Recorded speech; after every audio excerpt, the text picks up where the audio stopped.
That's where we get the word genius from. Yeah, and The I can Greeks back that called it up the with muse. hospital stories that firsthand things. One of the first times I saw that was when a guy I was working with, his voices told him to watch out for a certain fellow and was telling him that guy was going to assault him. Okay?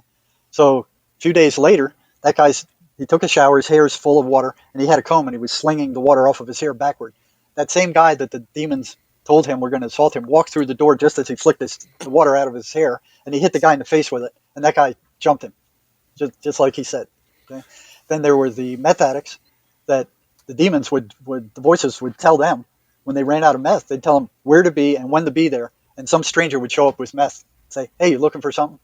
That happened over and over and over again. I've had the same situation praying for people that are demon possessed, being told where to go to show up and they get drugs from a random person, like randomly, end up meeting them somewhere like in an alleyway or like at a corner store, and they just the voices guided them and said, "Hey, go talk to that guy." Yep. And they just go to the person and they go, "Hey, what's up?" And the person handed them the drugs without them even asking for it. It was just the person knew and they knew.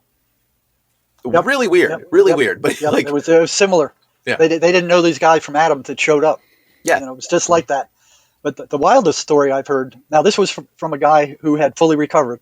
Okay, we'd gotten rid of his demons, and he told me this story when the voices were gone. All right, so he was straight up when he told me this. He wasn't psychotic. He was in San Diego, and he had a long criminal history. He'd been arrested scores of times, and he was using cocaine. All right. And he was hearing voices, and the voices told him, "Hey, listen, we know where there's a sesamolia pot field in Oregon. Take all your money, get 2 burlap sacks and a machete, and we'll show you where it is." So he trusted the voices enough to listen to what they said. So he got 2 burlap sacks and a machete. He took off for Oregon, and they were telling him where to go turn by turn. And he gets up there, and then he gets off into the wilderness, and he's going up this dirt road, and he finally runs out of road up against the mountain. And stops the car and he goes, "Okay, I can't go any further on this road. What do I do now?" Voices said, "There's a hiking trail off to your left. Get your sacks and bring your machete and take that hiking trail and just keep going. It's a few hours up there. Just keep going." So he does that. And a few hours later, he comes up to this big clearing, and here's this huge sesamolia pot field. So he gets his machete, he cuts down 2 big burlap sacks of marijuana, gets in his car, and he says, "Well, what do I do with it now?" And the voices said, "Well, there's a federal park just down the road. Go there, you can sell it there."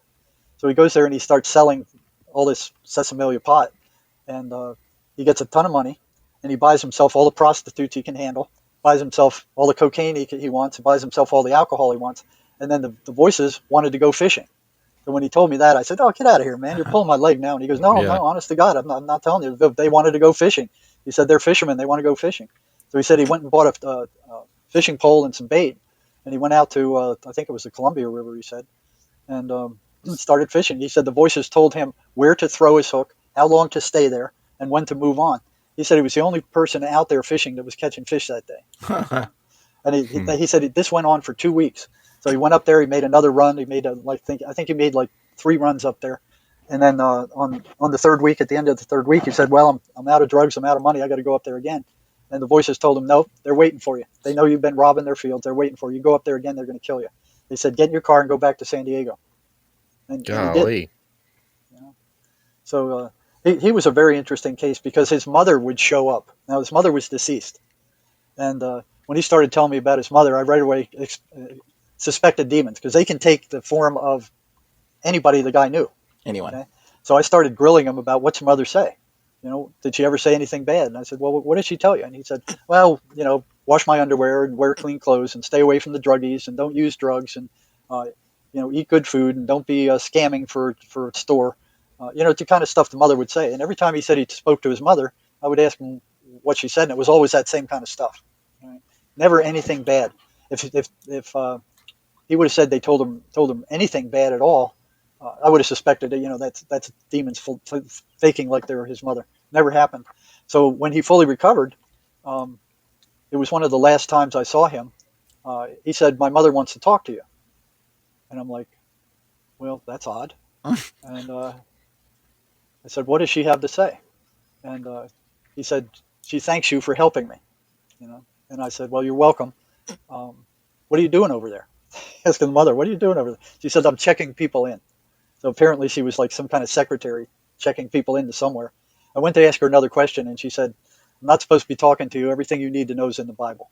And that was it. Hmm. And a few weeks later, she disappeared from the patient and never spoke to him again. It was like, now that I know Hmm. my son's okay, now I can move on.